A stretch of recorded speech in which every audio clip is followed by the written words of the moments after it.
Hello Excel fans, David here. Today we're going to work on Chapter 6. Now in Chapter 6 we're going to name some ranges, we're going to change some formulas, do goal seek, do these crazy things, 1 variable and 2 variable data tables, do some scenario manager, use a little solver, I think that's about it, and build some constraints.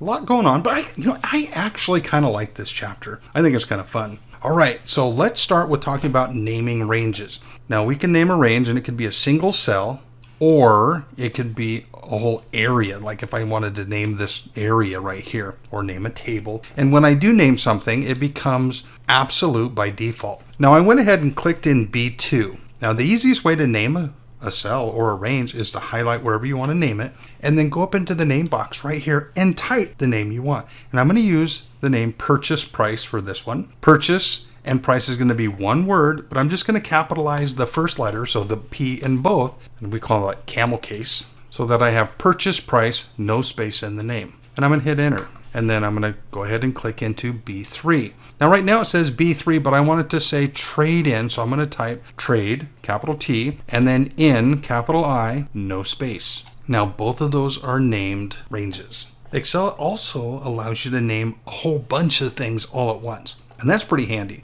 So what I'm going to do is I'm going to click in A9 and go all the way down to B13. I'm not going to grab the last one, and in fact we're going to do some editing here in a moment. Now what I need to do is go to my Formulas tab, and I'm going to create from section. Now this will allow, so let's see, here's the tooltip, automatically generate names from selected cells. So I'm going to use whatever here is in the A column to name the B column. And I'm going to say, yep, the names are in the left column. Say OK. Now when I go to my name manager up here in the defined name groups, I have all of these new names. Remember I did trade in, no space, and purchase price, no space? They're right there. I don't need monthly payment in this group, so let's go ahead and delete. Let's see, monthly payment right here. Let's delete that one out. So delete. Yes, I'm sure I want to delete it. And I'm left with a few names.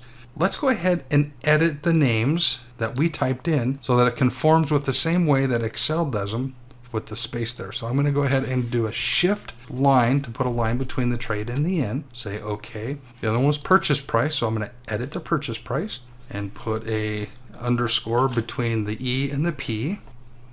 And now I have all these names. I'll go ahead and close the name box. Okay, now that I have the names done, let's try them in a formula. Now I'm going to use the payment function down here. Where is it? Up in B12. And I can see it says PMT, and then there's 10, 11, and negative sign B9. Remember, if we want to have a positive value in a cell, we use that negative sign. I need to open up the function argument dialog box, so I'm just going to click insert function up here. I can see that the cell references say B10, B11, negative B9. All I need to do is click inside B10, and now I have the name periodic rate. Go ahead and hit tab. In B11, I'm just going to click B11, number of payments per period. Tab. Now I want to keep the negative sign, so I can just type a negative sign and click in B9 because it's the present value of the loan or loan amount. So I can say the amount of loan. I don't need the future values or the type. That's not important. They didn't have a formula in there before. Don't need to add anything right now. Okay, so now if I were to hit F2, payment function, and I can see what each one of them are without having to go, what is in B3, what's in B7, whatever that is. I can look at the name ranges. Sometimes that's really helpful when you're looking at your formulas. Let's see, Excel will also do that for us. So let's go ahead and click in B14, and I can see, let me hit edit mode. I can see that I have B13 minus B9. So I look up here in my formulas bar, I can see that's B13 minus B9.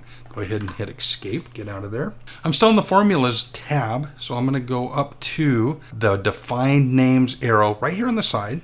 Click there, and I'm going to say apply names. Now right now it says purchase price. I'm not using the purchase price because that's not part of my equation, but I have B13. So what is B13? B13 is the total to repay loan. So I'm going to say, yep, I'm going to do that. And B9 is the amount of loan, so amount of loan, and I'll say okay. The value's still the same, but if I look into the cell, it's now using the name ranges. Pretty handy. Now when you're sharing your sheets with other people and you have all these name ranges, it's kind of nice to document all the names. So I'm going to go over here and open up a new sheet. Let me make this about 400 so you can see what's cooking here. Let's rename the sheet range names. And I'm going to go into A1 and I'm going to call it range names. Now I want to bold my heading, so I'm just going to go Control Enter, Control B. Now I could wait until I get the next one in, but I didn't.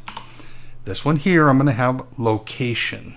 Again, Control Enter, Control B. Now I'm going to click into A2. What I want to do is I want to paste the list of names that I've created so that others who follow can look at my sheet and say, oh yeah, that's where everything's located.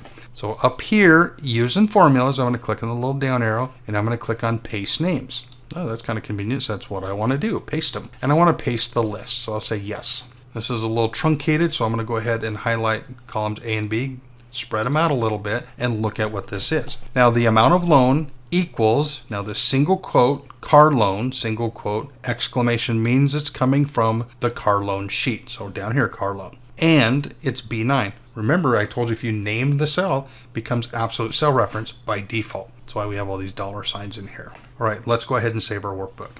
I'll see you in the next video.